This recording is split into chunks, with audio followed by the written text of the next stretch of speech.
Child support wasn't invented by feminists to punish men, okay? Why don't we start right there? If you listen to all these men online, you would really think that child support was created in some secret room by a bunch of bitter, divorced women who want to steal men's money. But that's just some weird theory that weird men have. But we should really be clear here. I'm talking about the United States, Canada, other countries. They all have their own histories, their own enforcement systems. But the American story matters because a lot of online talking points about child support always bring up U.S. child support politics, okay? So even inside the U.S., family law and custody are still heavily state-based. So when people talk like there's this one single thing that happens in the United States, it's actually not true at all. It's kind of sloppy, in fact. I think looking at the broad story makes more sense than this, and that is what this video is going to be about. Child support exists because children still need to eat even after their parents get a divorce. And historically, when fathers left, they disappeared, right? They stopped paying, they moved away, they denied paternity when they in fact were the fathers. They made support really hard to collect, and mothers and children were left carrying the consequence. And this is where it gets interesting. This is where things really started to change and why the laws were put into place. Because the public had to step in.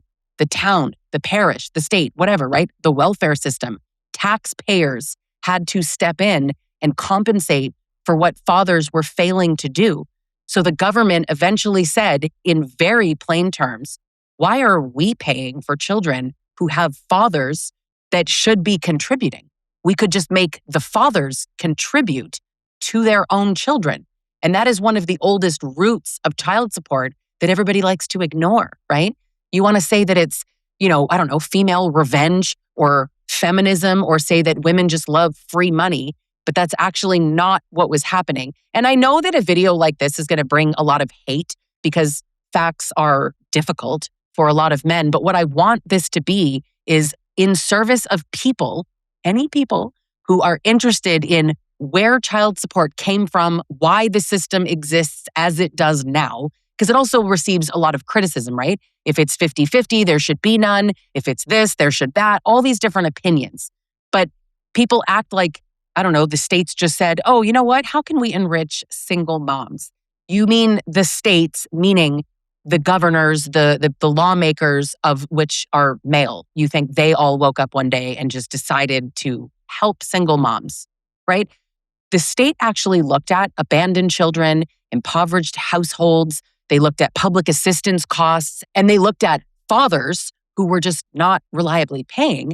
And they said, well, we need to make laws and we need to make these fathers legally responsible to pay. And yeah, historically, that parent was usually the father. But what's interesting is it's not gendered yet, right? I know people think that it is, and we'll get there. But the patriarchy built the family in this way. Men were treated as the providers, and men to this day in 2026 repetitiously demand that men are providers, except that the government doesn't agree, as proven by, facts, to be honest. But women were treated as caregivers, men were providers. So when the family broke apart, women were kept doing the caregiving as they were expected and, built to do, like men claim, and men were supposed to do the providing. So the natural provider role somehow needed government enforcement. So weird because it's natural for them, right? But anyway, it needed wage garnishment. You need to be able to take a man's tax refund or driver's license away. You need to force them into paternity establishment. And it's interesting because a lot of men are like, make it mandatory. Sure, do it. Make it mandatory. Sounds like a plan because it's not actually going to help men. It's not. They think it will. But it needed guidelines and all of this stuff, right? Literally license suspension, passport restrictions, criminal penalties, jail time. Today, I want to break down where child support actually came from, why the modern federal system was created in 1975 and then expanded in the 80s, expanded again in the 90s, what men's rights activists get wrong, and where the real criticisms of the system actually are. You're not going to hear me say the system is perfect, okay? But the conversation around this constantly gets hijacked. I want this to be as factual as possible, okay? child support wasn't created because women hate men or because women are living off of that money. Child support exists and really was expanded because men, too many men, truly, were not supporting the children that they helped create. My name is Lisa Sonni. I'm a certified relationship coach. I'm the author of multiple books, and I speak on topics around abuse, domestic violence, feminism, and patriarchy. And if you're interested in hearing more about domestic violence and abuse, and specifically helping women really see what's going on in abusive relationships, help get them out, help rebuild their confidence and self-love, then hit subscribe, because on this channel, that is exactly what we do. So one of the things that really interested me in particular was like, where was the day? What was the time, the situation that sort of invented child support? But there really wasn't a day like that. Family law has always been heavily controlled by the states. So there wasn't one day where it was created federally speaking. The duty to support children is actually a lot older than the federal support program itself. I think that the sort of easiest way maybe to understand it is that there's a lot of histories happening at once. There's 3 different things happening. So there's the old legal duty of fathers to support their children. And then there are laws punishing abandonment and non-support. And then there's the federal enforcement machine that kind of begins to really happen in the 20th century. And it is much stronger starting in 1975. But people really talk like the second divorce became available, women started leaving men, and then child support was invented to punish those men. And, the whole like women can just go get jobs, right? Which we'll get to that part. Divorce and child support are obviously connected, but what these men are saying is actually not accurate. A lot of times people grab like top level headlines and grab a number out of a survey or a study, and then they take it, they change the meaning of it, and they just repeat it constantly, and then it becomes the truth. But when you actually look at it, it's not the truth. So I have to be honest with you, while my channel is for women and I don't make content for men, if you are a man watching this and you're getting all pissed off already, just waiting for me to say something dumb, I have fact-checked the hell out of everything I'm about to say. And you may not like what I say, but what I'm saying is accurate. And I will do my best to note where I have an opinion and separate that from what I'm saying is a fact. So when 2 people separate, somebody has to decide where the children will live and how they're actually going to be supported. But child support didn't wait for no-fault divorce. And that's kind of a new thing where people are like, look at Kentucky, like there, no-fault divorce changes and suddenly women get trapped.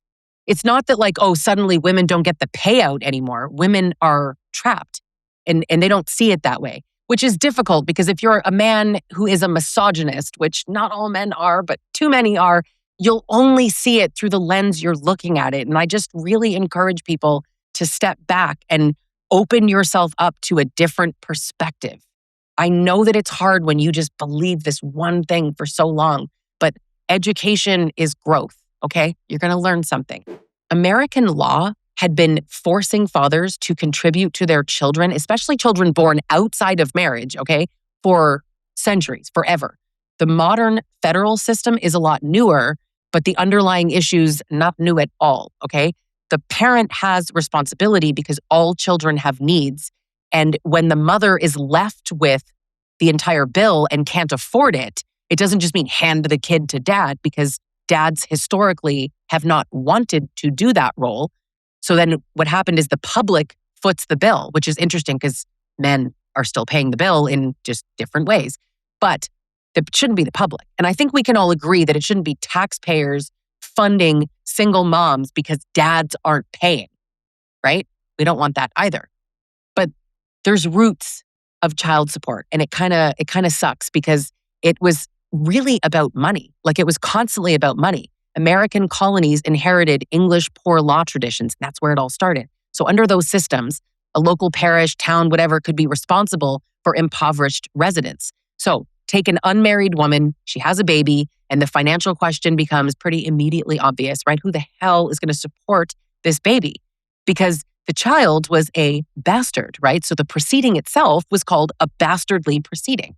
Authorities could literally investigate paternity, hunt the father down, and then require the father to pay support or post a bond. Imagine that, right? They had to actually be threatened to pay for their own children. And this wasn't about unmarried moms being like, yeah, girl, get that bag, right? They were shamed. They were interrogated, punished, pressured. This is not like some feminist child right thing that people always act like it is. It was actually very humiliating, very punitive towards women. But look at the financial principle. It's very recognizable. It makes sense. So if a child has a father who can be made legally responsible, then the town should not have to foot the cost. The government wanted to shift the cost from the treasury to the parents. How could anyone not agree with that, right? I agree with that personally.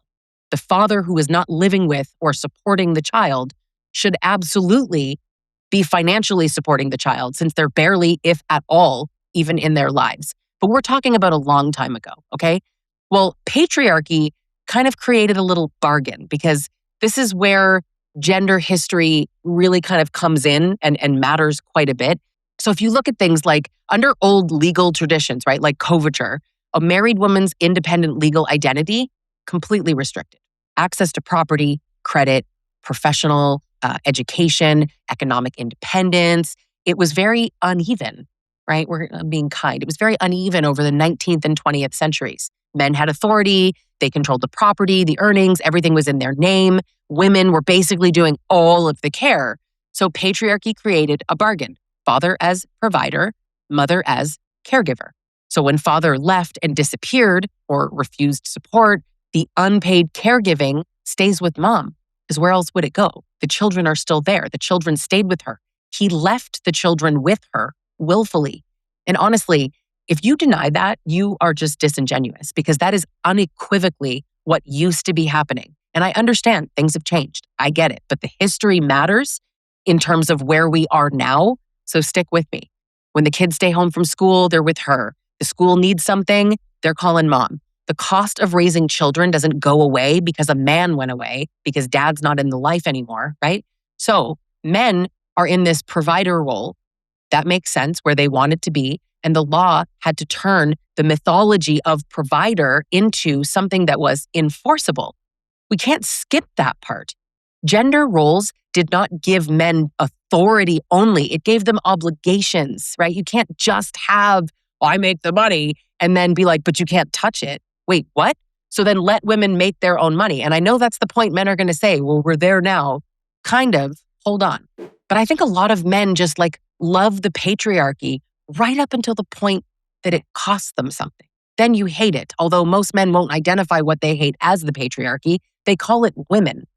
The system that benefits men, they call it women. And they think when women say the patriarchy, they mean men. Patriarchy is a system, okay? Google it. That's not the topic of this video. States actually had to criminalize abandonment and non-support because they started with asking, right? Hunting the men down and asking, and they were not paying. So by the late 1800s, a number of states actually made it a crime for a father to abandon his children. If they were minors, it's a crime. So by 1910, criminal non-support laws existed in basically every state.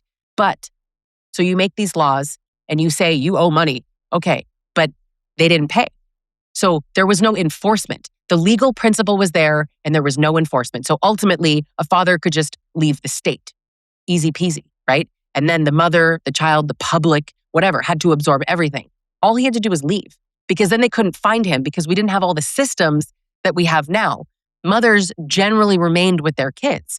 And she had way less ways to actually make money and support her kids. So the law started treating abandonment and non-support as a public problem. And it still is, in fact, but it was then too. Something that's kind of, ironic even, is that the government has actually always cared when private male choices become public costs. Custody and child support developed together, but it's not the same thing. Now, child support and custody are linked in real life, okay? They're not the same legal idea. And I say they're linked, but it's not the same. More like this, not, Historically, early American law gave fathers much stronger legal claims to children because they controlled property and earnings and apprenticeships, you name it. But the custody history, never perfectly simple, of course, right? Would be too easy. Courts would place young children with mothers, especially where the maternal care seemed necessary. So obviously an infant, but even young children. And then I think over time, that just kind of became very influential. That became normal, common. It assumed young children were best cared for by mothers. And in truth, even a few years ago, there was actually a study done, and men in that study self-reported that women were better parents.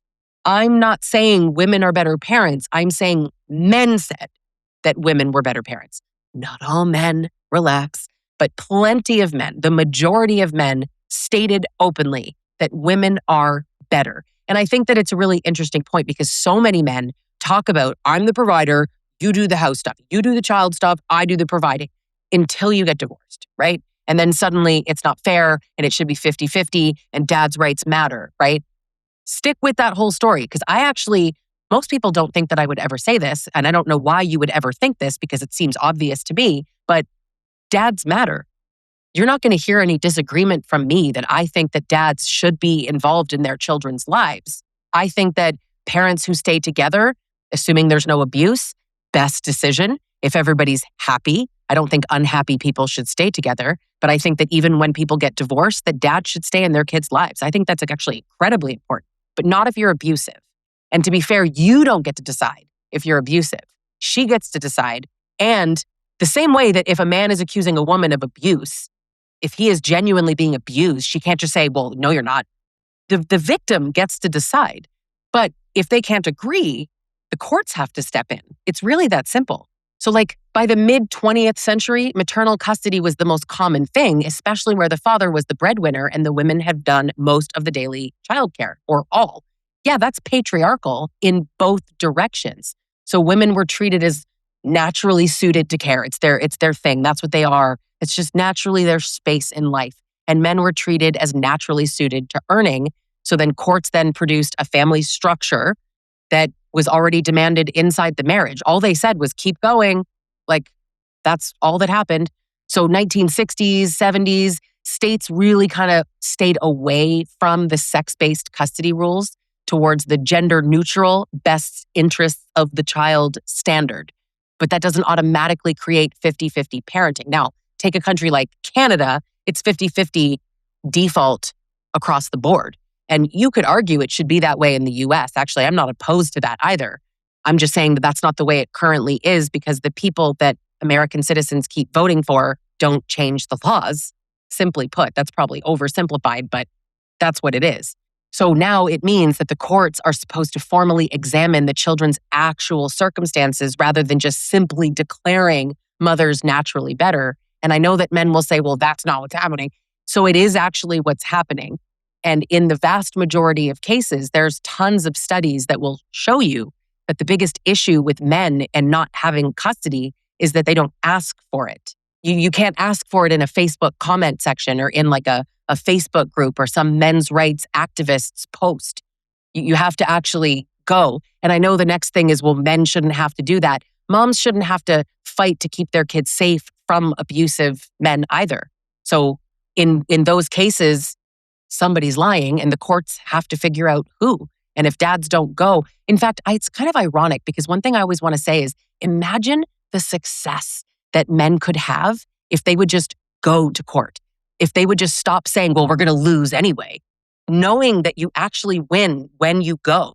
If men would believe that unequivocally factual statistic, imagine if you would just get out of your own way. But that doesn't seem to be what's happening. Men built the world where women did most of the care.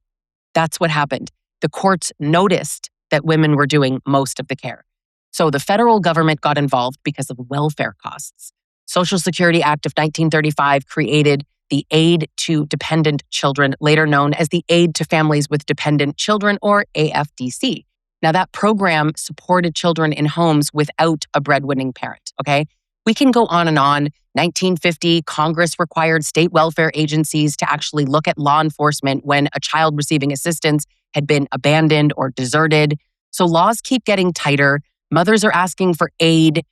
The government knows that fathers should be providing it, so the state tries to establish paternity and a support obligation, okay? This is how that started happening.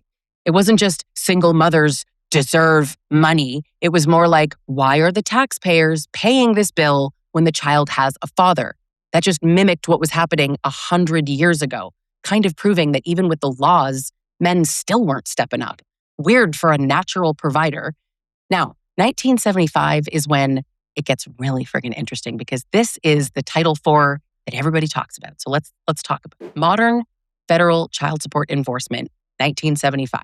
President Gerald Ford signs the Social Services Amendments of 1974 on January 4th, 1975. Okay, so Part D of Title IV, Social Security. That's why people refer to it as Title 4D. Okay, so there was a man named Russell Long, and he was kind of the central architect of the whole thing. And then the states had to actually build and operate like the machinery around it. And the history that women created child support to punish men looks ridiculous when you actually look at how this happened, because it was quite literally male lawmakers enforcing the natural provider role that men claimed that they already had. Makes no sense. So the 1975 law required states receiving federal funds to create child support enforcement agencies. But it doesn't just instantly create the system we know now, because there was still a problem. They were trying to enforce it, but there was a lot of inconsistency. There was a lot of discretion, okay? Many children didn't have support orders at all. Paternity hadn't been legally established in some cases, and some it did. A mother might not be able to even afford a lawyer. So there was backlogs and all of this. And again, fathers could still move, change jobs, cross state lines, and just become a lot harder to collect from. So even when they had this order and it was handed to the enforcement agency, what happened then? Nothing, right? He misses payments. She has to go back to court, spend more money, file, a hearing gets scheduled. He changes jobs before that happens, all of this. So Congress didn't just go back to child support because the idea failed. They came back because too many fathers could still avoid facing a legal obligation. And that was the point to begin with, that men needed to be forced to do this. So 1984, Congress passes the Child Support Enforcement Amendments. Now, those amendments required states to create and really strengthen a lot of the tools like income withholding and property liens and credit bureau tax reporting and tax refund interception and guidelines, just all of it. A judge said, pay support. It didn't mean anything to these men. If they didn't want to pay, they just wouldn't pay. So then the Family Support Act of 1988 went even further. It strengthened wage withholding. It strengthened paternity establishment, all of these things. In fact, some of these things that men claim that they want so badly. But judges were really expected to calculate support using a formula. So they could deviate from the guideline, but they had to explain why. But the guideline was there so that it was more consistent across the board, so that two fathers who made a similar income weren't having these two completely different outcomes. So some awards were really low, and some judges were kind of considering it like, well, he can pay this amount, like a charitable contribution to the children that he wanted to have. So the point of the guidelines were to make obligation predictable, not arbitrary, which really should be good for everybody. Not perfect, I realize, and honestly, not beyond criticism, just more systematic. Guidelines aren't magic because they can be debated, and they are debated. And at this point, different states use different formulas, but the federal law requires child support guidelines, and then the guideline amount is treated as a rebuttable presumption, okay? So the guideline number is presumed unless there's a reason to deviate. But do you see how it's starting to look more and more like the system we have today? So we can't pretend that the child support system today has no problems. I said that earlier. I'm saying it again on purpose because I'm not going to sit here and say it's perfect. One real issue is the difference between a parent who can't pay and a parent who is avoiding payment. Those are totally not the same thing. Like a wealthy man hiding his income, that's evasion. A poor or lower income parent with an unrealistic order, that is a policy problem, and we treat them like the same thing. Now, another issue is how the system has treated mothers receiving public assistance. Because what had been happening previously is a lot of moms were actually pressured to identify fathers and cooperate with child support enforcement even when there were safety concerns. That's a serious criticism. The state shouldn't be punishing abuse survivors for poor mothers trying to stay safe. So yeah, the system deserves a lot of criticism, and to be fair, I could make an entire video just on the criticism of it. But criticism isn't the same as pretending that child support shouldn't exist, because parents still have responsibility. And the government doesn't just pocket every payment. One of the most common claims is that the government makes money from child support. So this is like a racket that the government is running and they make money and that's why they're doing this. I've already explained why they're doing this. We need a more honest explanation and one that men are willing to actually listen to. Because in public assistance cases, the government does keep a little bit of the collected support to reimburse the benefits already paid to the family. The cost is literally a recovery. So it's not the same thing as the way these men are framing it, like the government is taking a commission from every child support payment, that it's a money-making venture. I promise you, the government is losing. The enforcement costs outweigh, and there's something like $1.4 billion in outstanding child support right now. So the most interesting part of this is that the issue is non-payment. The issue is not misuse of funds. And if there are misuse of funds, and I believe some of the men who are claiming that their ex is misusing the money, there are literally systems in place to help you with that. And I once again invite you out of a Facebook comment section to file your claim, because a judge will not be sifting through a men's rights activist's comment section, finding the men who need help. You actually do need to step up and do paperwork and get yourself into the court system. Instead of whining about how unfair it is, just do it. Most of the support collected goes directly to the child's household, and the system costs billions of dollars to operate. Hello. And the system only exists because men weren't paying in the first place. Okay? Child support is for the child. Absolutely. The custodial parent receives it because kids don't pay rent. They don't have mortgages. They don't buy groceries or cover utilities. So the money has to go to the household, which is run by mom, in the house that the child lives in. And then it's to pay for what the government says it paid for, right? All the men who made the laws said heat, food, electricity, transportation, clothing, school costs, medical costs, stability, all of it. And it's a reimbursement. Mom spent the money last month. You're paying her back this month. So she can use what you give her on anything because now it's hers. She spent the money first. You're paying her back. How kind of her. She loaned you money. Nice. Good for you. So a father saying, I don't know exactly what my money is being spent on, you have to look at if your child is being taken care of, STFU, period. That's it. Your child's being taken care of. Nobody asks married parents to prove which part of the mortgage was consumed by an 8-year-old. It supports the kids. That's it. It is not her bonus for leaving.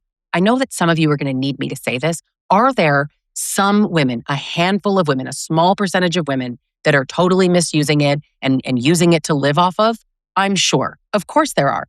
But being that it's not the rampant problem that men make it out to be, that is the reason that men, the lawmakers, who could make this happen if they wanted to, but aren't, because there's no point, because it's not happening. The government already has looked into this. The problem is non-payment, not misuse of funds. Now, you look at equal parenting time, it doesn't erase support. And a lot of people say, well, that's completely unfair because she can work, he can work. Meh, meh. Okay. Equal time does not mean equal income, and that makes sense. Child has 2 homes. You have to look at this really from the perspective of the best interest of the child. And that's hard for people because there's ego and feelings and all of this. And stepmoms in comment sections feeling very unfair that their new husband has to pay his ex-wife something just because he makes more money. Somehow you guys are being punished, okay? No. If you look at it as the child should have as much as possible and access to a very similar life in both homes. So let's flip the genders, as you guys love to say, what about the other gender? Okay, so mom is the breadwinner. Mom makes $200,000 a year. Dad makes $45K, all right? The kid is going to have a wonderful life at mom's house, and they're going to be eating cheese sandwiches at dad's house, okay? Should that be equalized more? It should. Yes, it absolutely should, because the child going from mom's house to dad's house, they're having steak and they have vacations and a pool. Why do they even want to go to dad's house? It creates this sort of like, but I'm more comfortable at mom's okay, so we're going to flip the genders back where dad is more often the breadwinner. It's the same thing. Men just don't like the idea of their ex-wife benefiting, even if their child benefits. It's not about the child. It's about not giving your ex-wife anything extra. That's how I see it.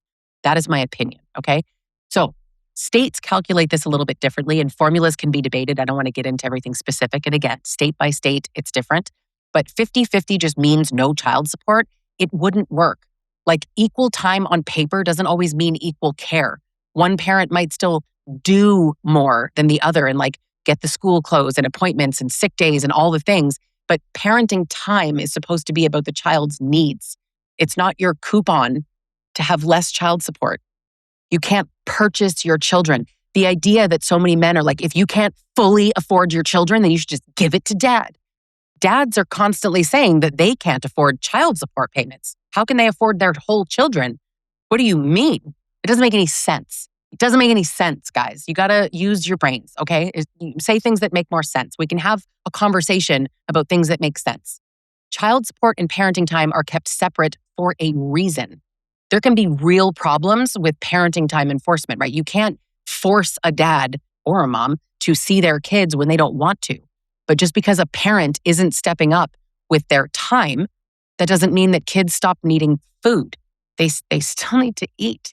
Crazy. So you can't just put that together.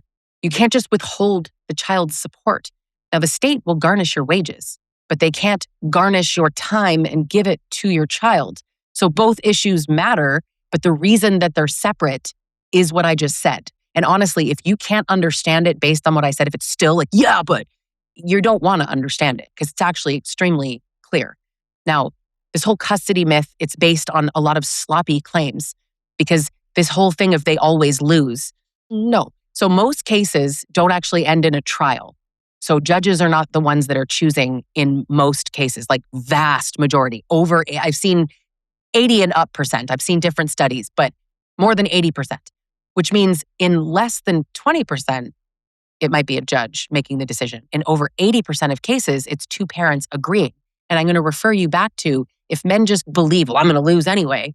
Well, you're just shooting yourself in the foot because that's not actually true. And imagine what you could accomplish if you didn't believe the lie that you keep spreading, right? It would actually benefit men to stop spewing that. The men who say that, you're harming men. You think I'm harming men. You're harming men. Absolutely not. A child that lives mostly with mom doesn't automatically mean that dad was rejected in court. To be fair, to prove a bias, you would literally need to know what each parent requested, who was doing care, what evidence was presented, and then what actually happened in genuinely contested cases. But we just like big, broad, sweeping numbers instead. And I think that's kind of the point. The men's rights arguments blur the difference constantly. I'm already dreading my comment section for this video, realizing that all of these men are still going to be like, blah, blah, just saying things that are just not true. Fact check me. Go for it. The fathers always lose myth hurts men. You're not empowering men. Telling men to go to court, that's empowering men. Hell yeah, go to court. Absolutely, sure. Because if that's really happening to you, if they're really being withheld from you and you really want them and you really think that's in the best interest of your child, do it. Who's stopping you? Nothing but a Facebook comment section is stopping you. Don't just rage online. Do something. I think a serious pro-father movement wouldn't stop at give men 50-50. They would support the conditions that would make it possible for fathers to have more time with their kids, like paid leave and flexible work and parenting education and realistic support orders, domestic violence safeguards, like, oh my God, so many things. 50-50 is not just about parenting. It's about reducing child support for too many men. Not all men, but too many. And women know the difference. The law is actually gender neutral, but the pattern is gendered. So we really moved far away from, well, we assume this and we assume that. It has been decades since the laws had gender written into them. It's gender neutral. If you flip everything like men love to do, go ahead and flip it, and the same thing would happen to a woman. There's actually studies that show that women who go into court and claim abuse are way less likely to actually get custody of their children. But saying that, men are like, that's not true. I mean, it is true. It is true. You just say it isn't true. It's not going to make it untrue. It just makes you wrong. That's it. Either parent can owe support. Either parent can have custody. Women actually do pay child support. It's not written as men pay and women receive. It's based on income and caregiving and the kids' needs and what the parents want. Men are more often the payers, obviously. Women are still the primary residential parent, but that's on agreement outside of court. The law is gender neutral. And men might go, yeah, but they're still biased. The studies are showing constantly. In fact, there was one recently out of England, but the studies are constantly showing men are just not going for it. The bias is against women. The bias is for men. And I know, right? You're ridiculous, stupid feminist. I could argue with myself. I don't even need you in my comment section, but you're still wrong. One of the saddest things is that the men's rights versions, it erases the kids because it's about the government and your ex and her lifestyle and her nails and her friggin' Starbucks. Where is your child? Okay, because your child still needs a home and food and shoes and transportation and all the things. Someone is paying for that. Someone is paying for that. And it's not just going to be, we'll hand the kid to dad. Half the dads are out there, not all. I'm going to repeat that for you to make this palatable for the men. Some dads are giving stepmom care of the kids or giving mom, meaning his mom, care of the kids instead of him spending the time that he wants so badly with his kids. There are plenty of men who are amazing fathers, truly amazing fathers. This doesn't apply, I would argue, even to the majority of men. Men can be amazing. Men are useful. Men are smart. Men are good to have in their children's lives. It is so important for kids to grow up with a happy, healthy, safe father, not an abusive one, not one who's worried about whether or not mom has a manicure. I think one of the most effed up parts of everything is like every time a man sees a woman who receives child support, if she has her nails done, it's like, you paid for it. That's it. I paid for that. I don't care how much you pay. You did not pay for her manicure. That's insane. If she has a job, she paid for it. End of discussion. Your money is going to exactly what it's supposed to. And the idea that it would go on a card, that costs more money than it's worth. You don't think the government has thought of that? I don't know why they don't. You don't know why the men who are making the laws might be a bit smarter than you, who understand how government works and the costs of things. You just want to control your ex-wife. You shouldn't know every penny of exactly what it's spent on because she couldn't even answer it. It just goes to the household expenses, and you have to stop seeing it as it going towards her. Like, you can hear the bitterness in men. How dare she have a manicure? Divorced women should never have manicures. What are you talking about? Like, you sound dumb. You sound dumb, Dave, really. Now, in summary, there's a really harsh truth here, right? Where did child support come from? It came from men making laws. It did not come from pissy, angry feminists. This is where it came from. This is why it exists. And if you want it to change, if you think the system sucks, vote differently. Make this different. There is a reason. Do you ever ask yourself the reason why it's not different? It's not some pro-feminist plot. It grew out of legal duties. It grew out of men's failures. So if you want to be mad at someone, grab a mirror, okay? We can't just pretend that children don't need support because the adults are in conflict. Subscribe if you're not already. And if you are a woman who is untangling a bad situation, if you're in an abusive relationship or getting out of one, you can work with me one-on-one or join me in any of my group coaching programs. Thanks so much for watching, and I'll catch you in the next video.